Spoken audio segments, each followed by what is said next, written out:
Good morning. Good morning. Welcome to the Unitarian Universalist Congregation of Fort Myers. Our mission is inspired by love.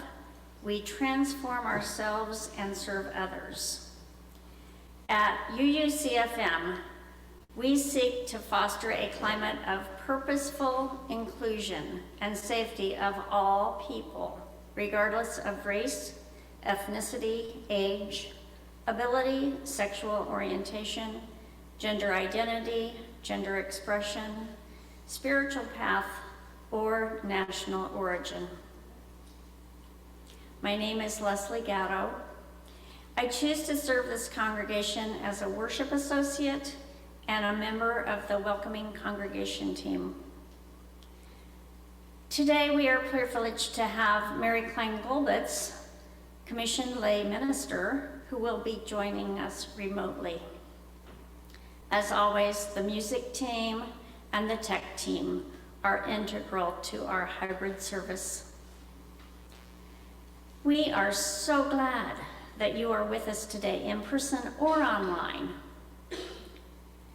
If you are visiting or feel new to the congregation, you are invited to complete a connection card found in the chat box online or at the welcome table. Please join us following the service in Hobart Hall to the right as you leave the sanctuary. We would love to get the chance to know you.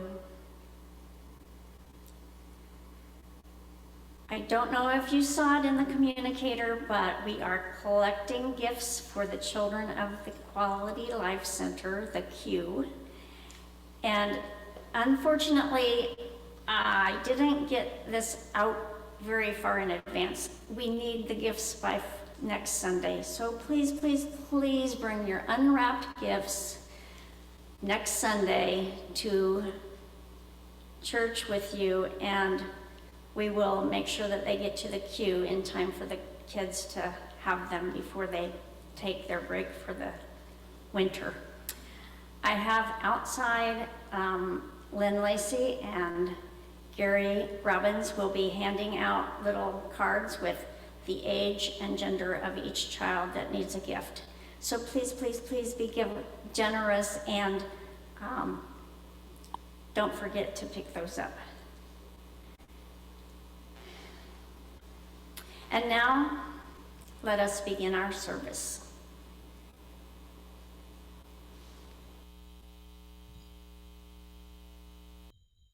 Good morning. It's so good to be here with you today as we begin with our call to worship with words by Reverend Rebekah Savage. Spirit of life, eternal mystery, we come to this space with the challenges and sorrows of our lives ringing our thoughts. All we have left undone, our relationships that might be frayed or fraught, the pressures of life, of work, and of home. Beyond these walls, there is so much out of our control. Let us leave it there for the moment.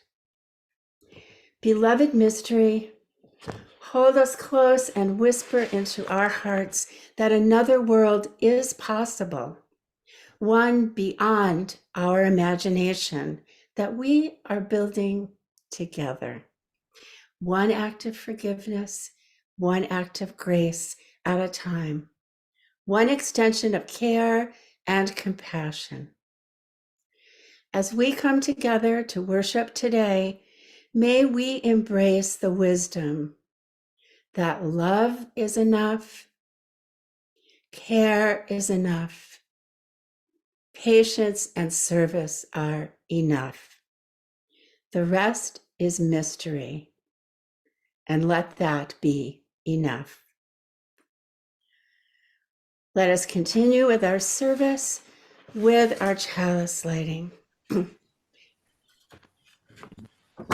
And as Leslie lights our chalice, these words speak to us.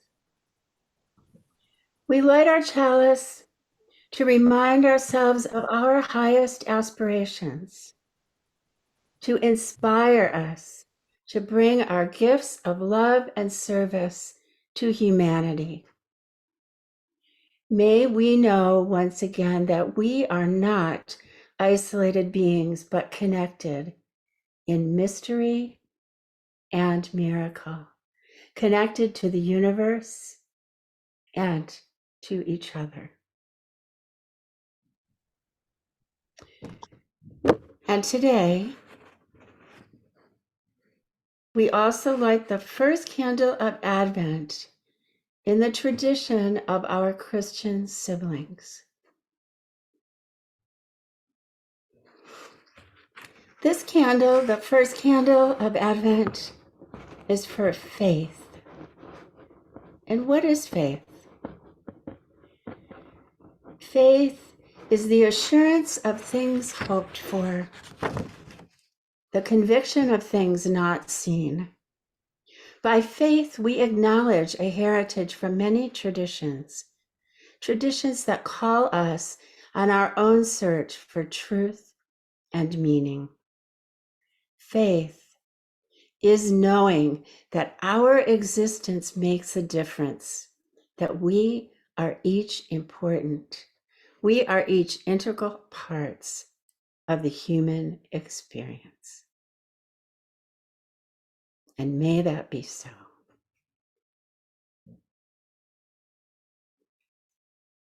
We invite you now to rise in body or spirit, to join in singing hymn number 225, O come, Emmanuel. And please remain risen as Leslie will lead us in the words of the covenant.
Love is the spirit of this congregation, and service its law.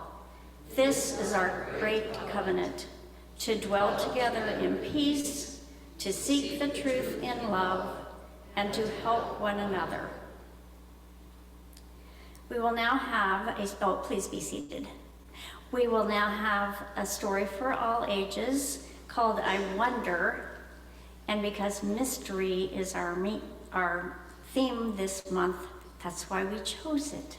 So please watch the screen for that.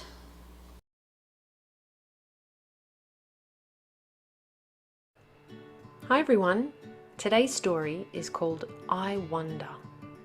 It's written by Annaka Harris and illustrated by John Rowe.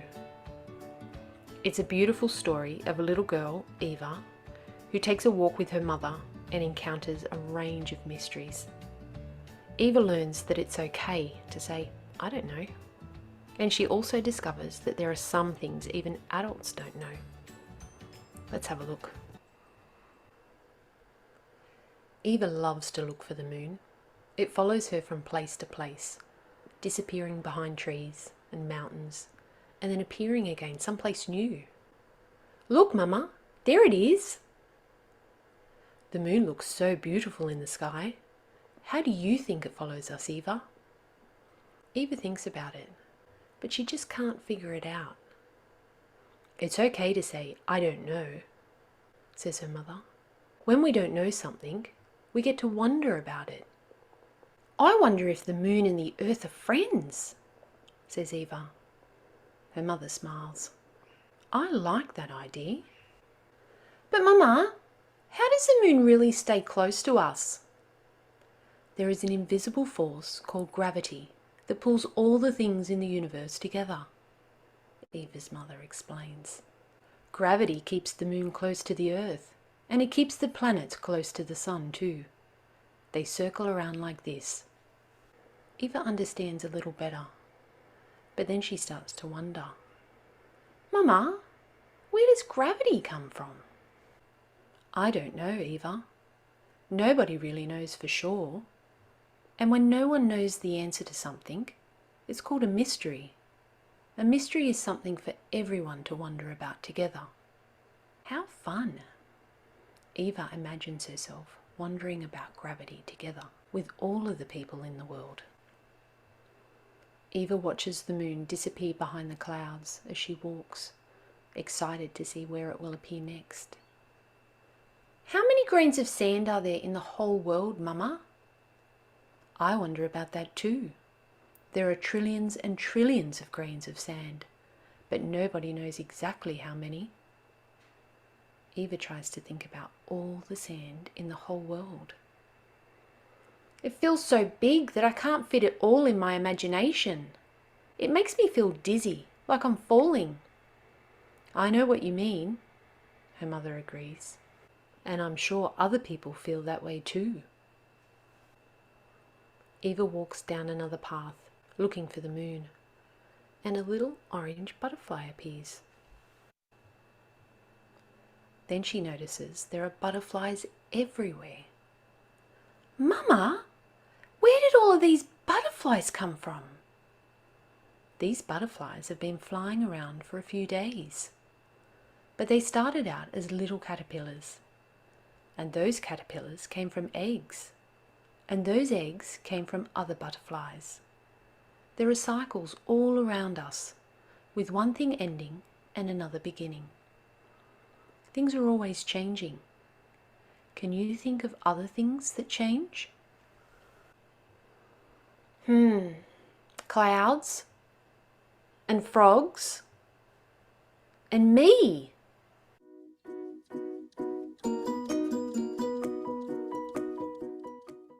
Later, Eva wonders, Mama, what was here before all the butterflies and frogs and clouds?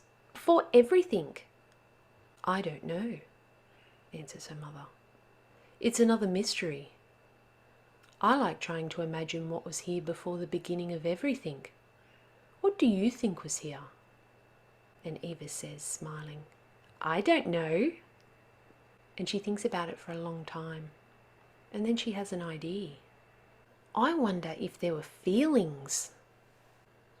As she walks home, Eva sees the moon again, glowing brightly above the roof of her house. Let's go inside and look for the moon through the window. We live with some big mysteries. When we come upon one, we're given a little gift. Every mystery is something for all of us to wonder about together. What do you wonder about? And that's the end of the story. I hope you enjoyed listening to I Wonder.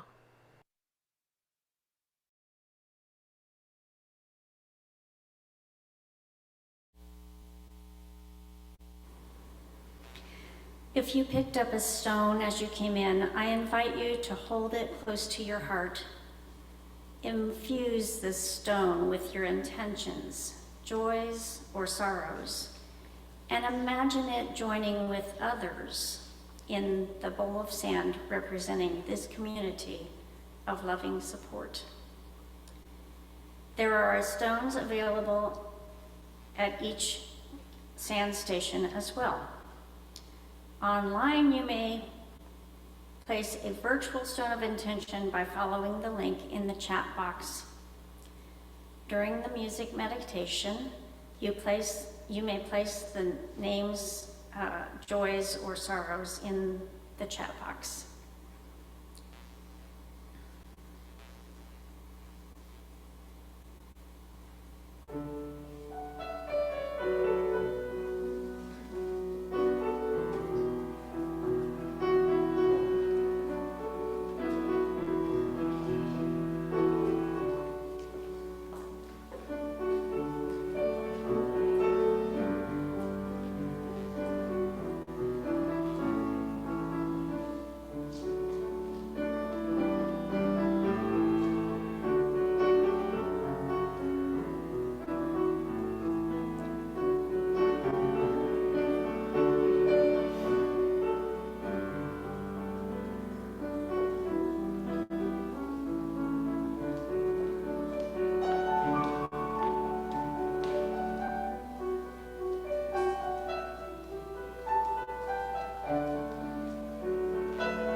And now I will place 3 additional final stones. The first will be for International Day of Persons with Disabilities, which is today. We recognize the inherent worth and dignity of all people, regardless of disabilities, as well as acknowledge the continued discrimination affecting them. The next stone is for all those who are touched by AIDS. December 1st was World AIDS Day. AIDS is still being transmitted worldwide, including in the United States, but especially on the African continent. And a final stone is placed for all that remains unspoken in our hearts. May our prayers be heard and our hearts be restored.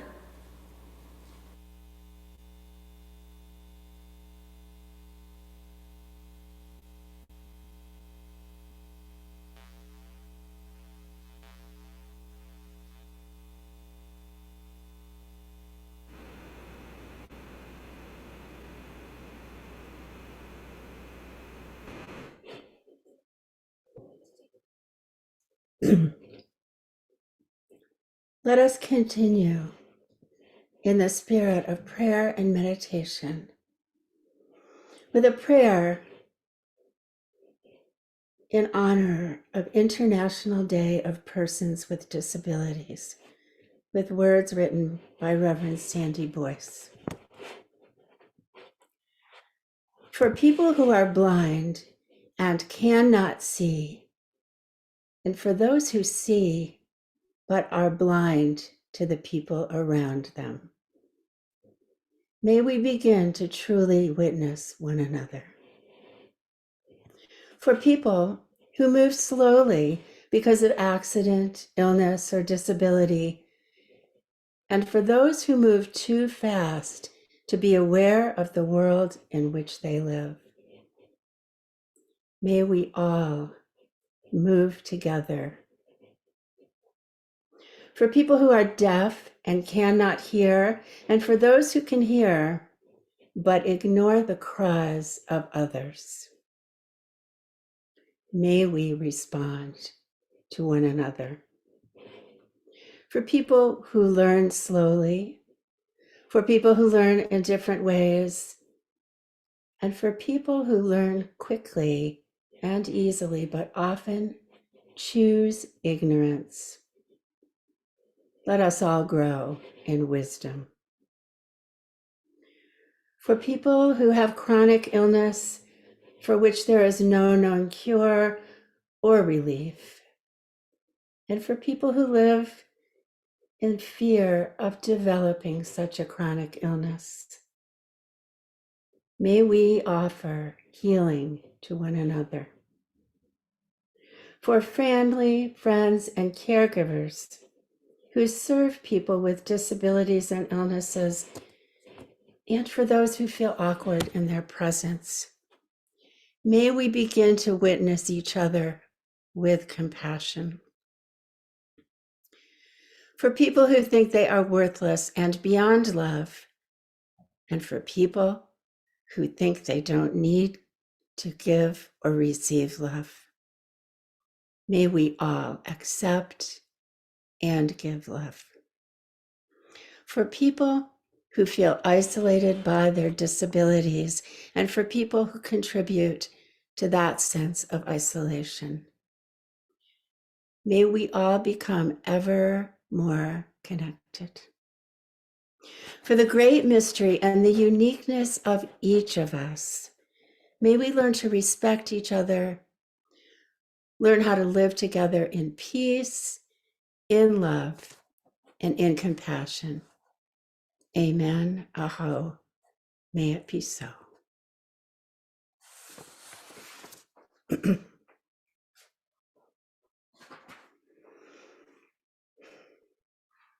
Well, good morning again. It's so nice to be with you all. This is a holy season, and I'm honored to be here with you then. It's a holiday season filled with images of wonder and mystery, both from ancient times, with stories of candles staying lit for 8 days, as in the Annaka story, babies born in mangers, the winter solstice that we will celebrate in a few weeks, and modern times, decorating trees, singing carols, and the mystery and magic of sparkling lights, reindeer, and sometimes even Santa, a great mystery. We need a bit of mystery, of the unexplainable, to be truly alive. Whether we celebrate or enjoy this season or not, mystery and wonder are important for us all year round. Famous psychologists Keltner and Strum performed a study that said mystery and compassion can make you healthier, make you happier, increase your compassion, and reduce your stress. They say it's hard to think of a single thing that you can do for your mind and body that's better than a little dose of awe, wonder, and mystery. Their advice is that we urgently need to find this mystery. And many famous spiritual authors and teachers also teach of mystery. One of my favorite authors, Carolyn Mace, writes that humans crave mystery, that it's important for us to seek it out and to notice it and appreciate it. I invite you to pause for just a moment right now to allow a sense of wonder or mystery into your hearts and minds. You might begin by recognizing something around you, the beauty that you can see outside your window, or if you're in the sanctuary, the people that you're connected with. And we all might celebrate the mystery of being here online and in person, connected together. We can decide whether to notice the mystery in our lives or not. And as we become adults, we often put aside that mystery. And as Reverend Kathy Tishy tells us, sometimes as Unitarian Universalists, we tend to overvalue our intellectual knowledge. We boast of being a reason of faith in which you don't have to check science at the door. And certainly, this aspect of our faith attracts people like you and me to Unitarianism. But we also accept the truth and meaning that we can seek knowledge not just by reason, but through the heart, the soul, the sense of mystery and wonder. Our first Unitarian Universalist source speaks to us of the direct experience of mystery and tells us that that opens us to life. It's a feeling of something bigger than ourselves. Sometimes we call this the great mystery, spirit of life, or God. This is the faith that we spoke of earlier when we lit the Advent candle. It calls us on our own search for truth and meaning. And as the story that Leslie introduced to us, there's wonder all over. There are mysteries. There are things that we don't know the answer to. And it's important for us to let that mystery in. While it doesn't always seem that way, science and mystery often go hand in hand. Scientists know there are some things that we just can't explain. And without mystery, scientists might not explore some of them. According to the famous physicist Albert Einstein, the most beautiful thing we can experience in life is the mysterious. According to him, all true science starts with the mysterious. In his view, to stop looking at the mysterious is to really stop living. And scientist Chet Ramos says that his knowledge of science contributes to a sense of mystery and awe. Ramo tells of being awestruck by a great blue heron who took off in flight very close to him. He was filled with wonder as the bird ascended, noticing its beauty and its size. He knew that he was watching something very similar to what our prehistoric ancestors saw, or similar to a dinosaur. His knowledge of science served to enhance his sense of wonder and mystery. Even though he could tell you scientifically what was happening, he was struck by the beauty and the mystery of all of that happening. I'm wondering if you've ever been struck by that beauty and mystery outside that takes your breath away. To see mystery in nature or the universe often brings a big dose of humility. When you look up at the night sky and at the moon, the stars, and the vastness of the universe, we can feel kind of small, but not in a bad way. It helps us understand how small we are and yet how connected we are to one another. It's this kind of humility of seeing our place in the world. It is the faith of knowing that our existence makes a difference, that each one of us is an integral part of the human experience and of this mystery. Science tells us, amazingly, that no two snowflakes are alike. Just like none of us is alike, the mystery and the wonder is that whatever we are, wherever we are, whatever we look like, however we move, we are needed and important in this world. And we make these choices daily about whether to see things as a mystery. Albert Einstein again said, there are only two ways to live your life. And one is as if everything is a miracle, and the other is as if nothing is a miracle. I think a poem from Mary Oliver captures it very well. Mysteries, yes. Truly, we live with mysteries too marvelous to be understood. How grass can be nourishing in the mouths of lambs. How rivers and stones are forever in allegiance with gravity, while we ourselves dream of rising. How two hands touch, and the bonds will never be broken. How people come from delight or the scars of damage to the comfort of a poem. Let me keep my distance always from those who think they have the answers. She says, let me keep company always with those who say, look, and laugh in astonishment, and then bow their heads. When we experience this sense of wonder and mystery, it brings us to a deep place inside where we know without words that we are all connected. Mary Oliver speaks of small things in nature or between humans that are beautiful and mysterious. One of these simple mysteries is our connection, the connection between people, the bonds that won't be broken. Have you ever been thinking about someone and all of a sudden they call or text you? Or have you ever had some difficulties in a relationship and just sent good thoughts to a person and seen the relationship improve? Or working together with others, such as in our social justice or other committees in this congregation, and you feel a connection with everyone else. To me, that's the mystery of human bonds. And this mystery of human bonds might help us deal with chaos and sadness of the world at war around us.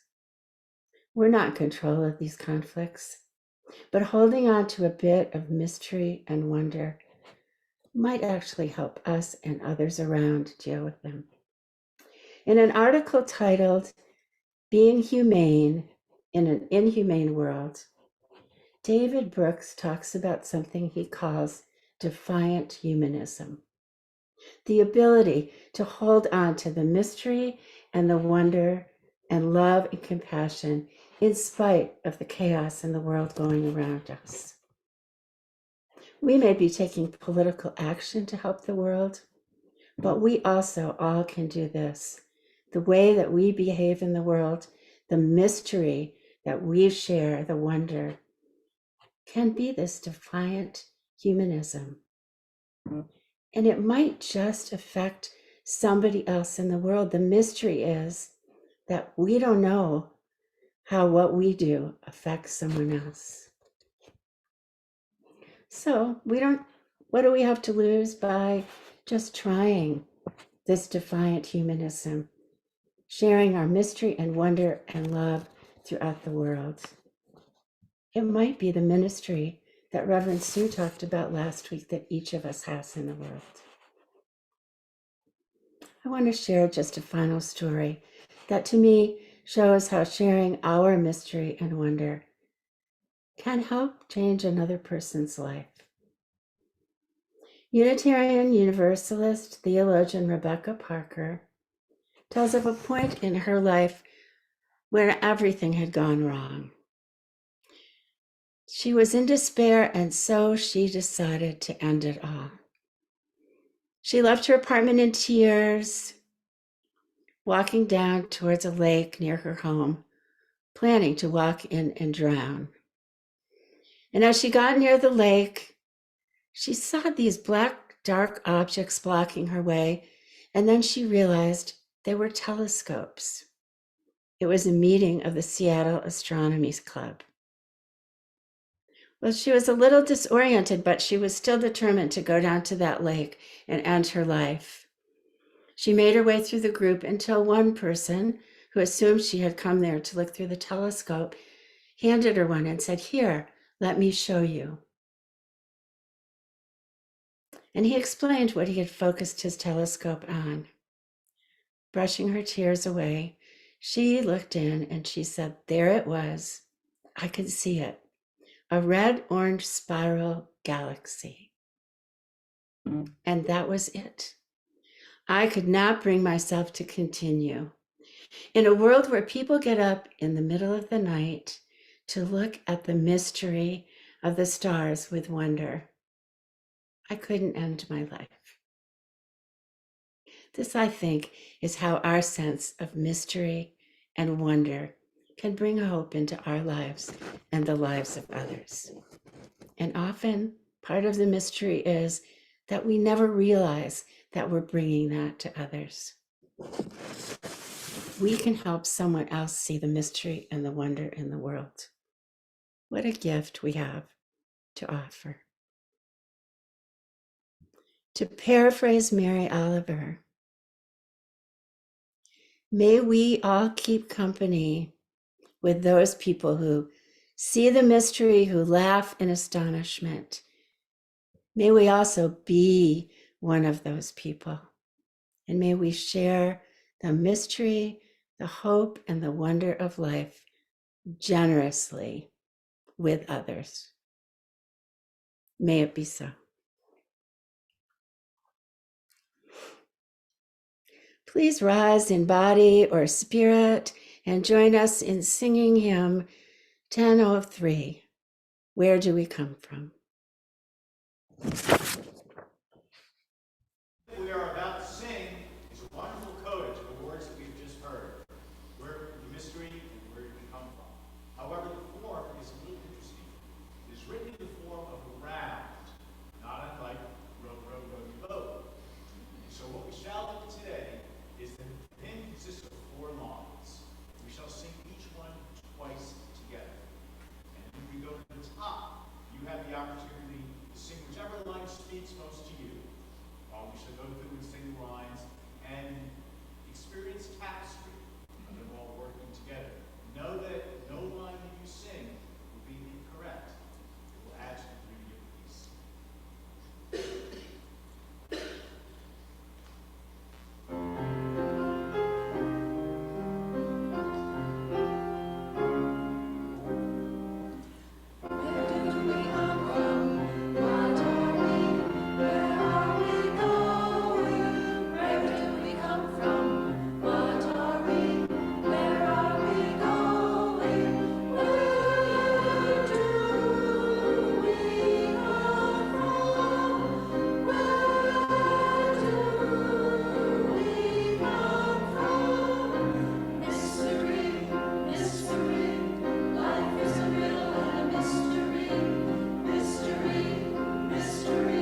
Now is the time in our service when we freely give to this congregation in support of our important and unique presence in this community.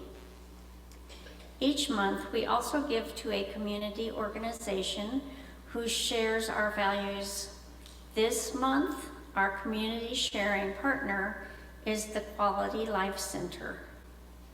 I invite Julian Ramirez to share a little bit about the Q.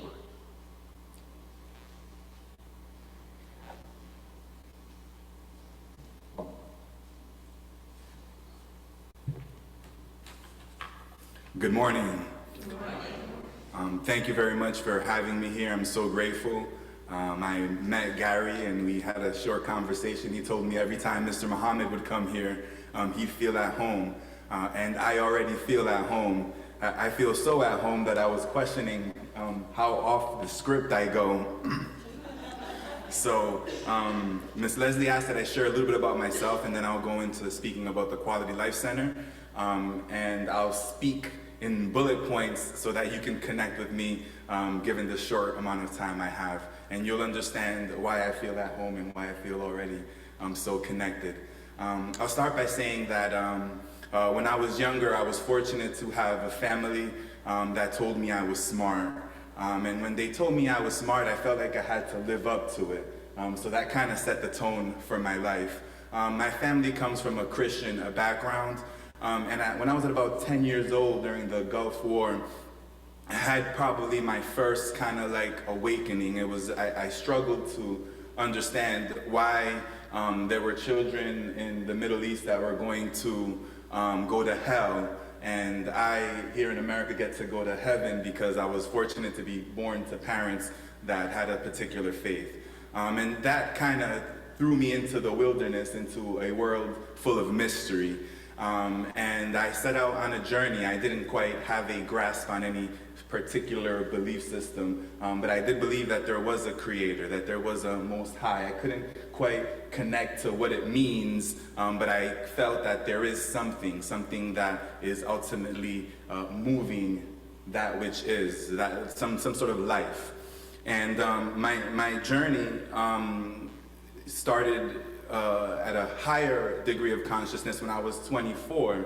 I had broken my leg, and I thought I had dreams of playing football, and that deviated my attention from wanting to be a lawyer, and that set me on a trajectory where then I had to refigure out what is life about. And I was at about 24 years old when I came onto a program called Youth Build. Youth Build is a leadership program. It's an international program. At the core of the Youth Build program is leadership development. So I was trained and groomed with the idea of leadership, the idea of wanting to take responsibility for yourself, your family, your community. And I bought into that idea. The mission and the vision of that organization was to end poverty. And who doesn't want to end poverty given all the suffering that goes along with poverty? So that's what I was doing for many years, between 24 and up to my mid-30s. And then you'll continue to see the connections. Right when I started that program, it was about a year after having my son, who I later found out had an intellectual disability. He was diagnosed with autism, and my family was in denial because the form of autism that he had gave it the appearance that everything was okay. But as a parent, and my mom, she had a home daycare, I knew something was different. And that impacted the trajectory of the life that I would take. Because that youth program was about either you learn a trade and you learn how to use your hands to earn a living so that you can have a quality life. With my son now going through this, or me feeling like I'm going through this with my son, I had to figure out a plan as to how can he be independent when he gets older, and it made me hyper-focus on the future, the mystery that the future holds. And now I'll bring it to the Quality Life Centers because I'm short on time. And I'll speak about Mr. Muhammad, Abdul Haq Muhammad. He's the founder of the Quality Life Center. Over 30 years ago, he came from Harlem, New York. And here in the Dunbar community, he had the community leaders that essentially pressured him into doing something about what was happening He was seeing young men and women getting arrested and put into police cars and essentially ruining their future, or in effect self-sabotaging themselves and their community. And he decided to make an intervention, or do an intervention, which is now called Quality Life. He did it through martial arts. He started with 7 students in the Dunbar community teaching martial arts, and eventually he found out that they needed some academic enrichment because they weren't being academically successful. In order to have an opportunity, education has been a pathway to opportunity here in the United States, and that was something that wasn't so accessible to those living in the Dunbar community. And from starting with the martial arts program, essentially it grew to be an after-school program and summer camp. I want to kind of, in almost closing, I want to share with you some of his words through the mission, the vision, the philosophy statement, and the values to give you the essence of what the Quality Life Center represents. So the vision is personal and community transformation. And as I go on to tell you about the mission, I'll speak on that vision of personal and community transformation, having come from that youth build program where it was about ending poverty. We used to call ourselves a transformation generation. And to give that some context, I'm a millennial, and the millennial, if you come across the fourth turning, is the hero generation. So I definitely resonate with the idea of wanting to be part of the solution that will essentially bring us out of the darkness that we currently exist in the world, and that darkness characterized by the suffering that we continue to inflict and perpetuate to each other.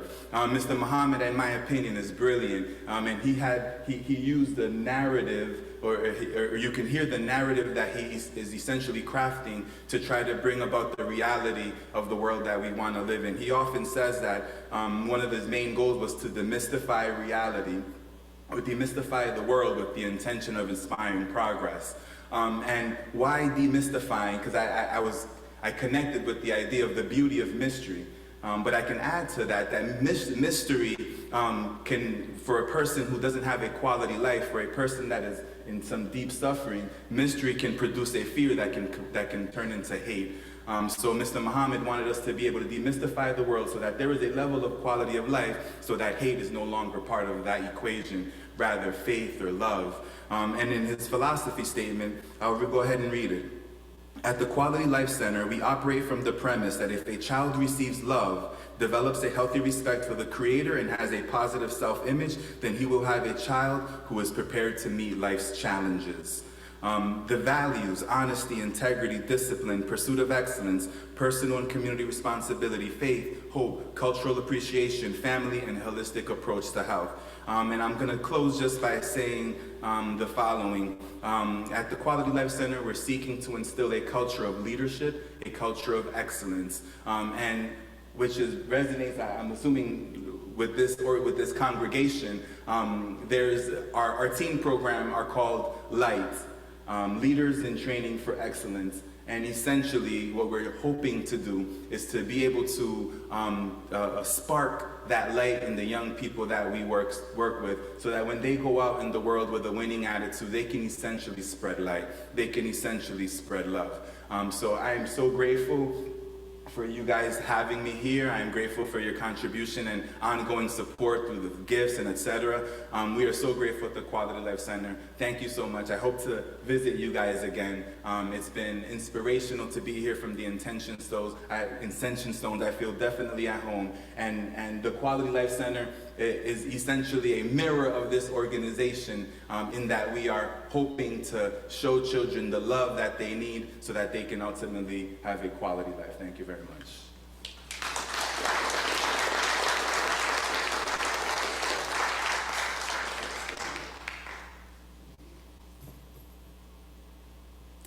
Thank you so much for sharing with us. As you can see, these children and youth really will appreciate whatever we can give.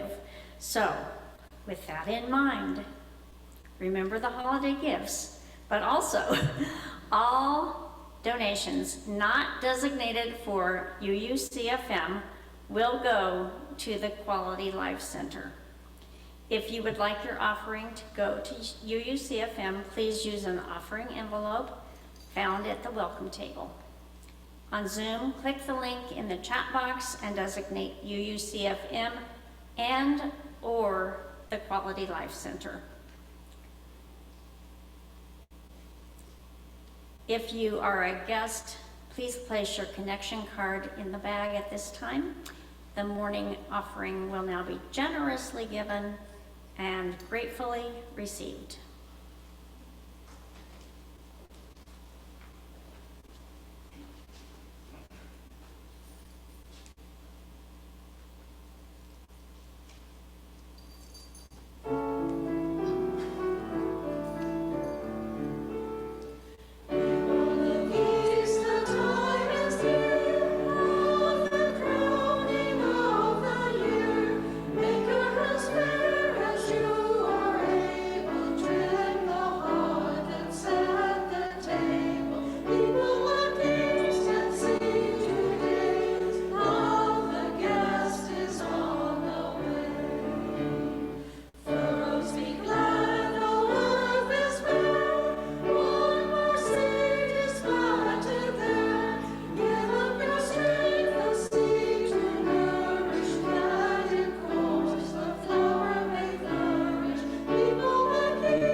Please rise in body or spirit as we recite the words of gratitude.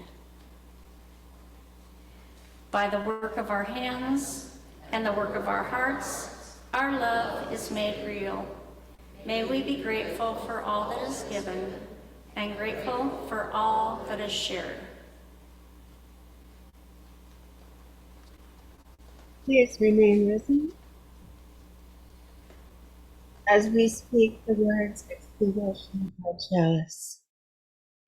We extinguish this flame, but not the light of truth, the warmth of community, or the fire of commitment. These we carry in our hearts until we are together again. You may be seated for our closing words.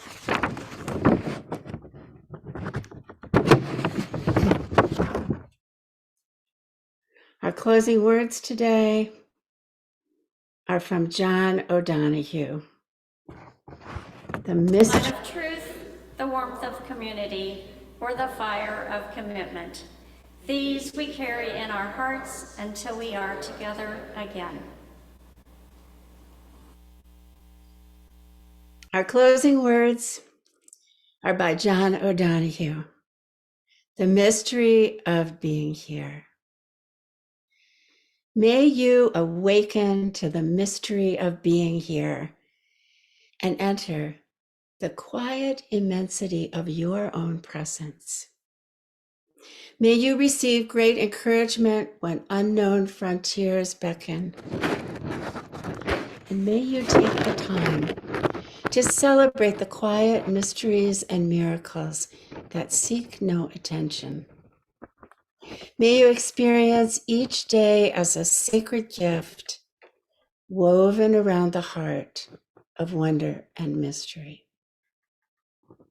And may you take this wonder and mystery with you and share it as you leave today. May it be so.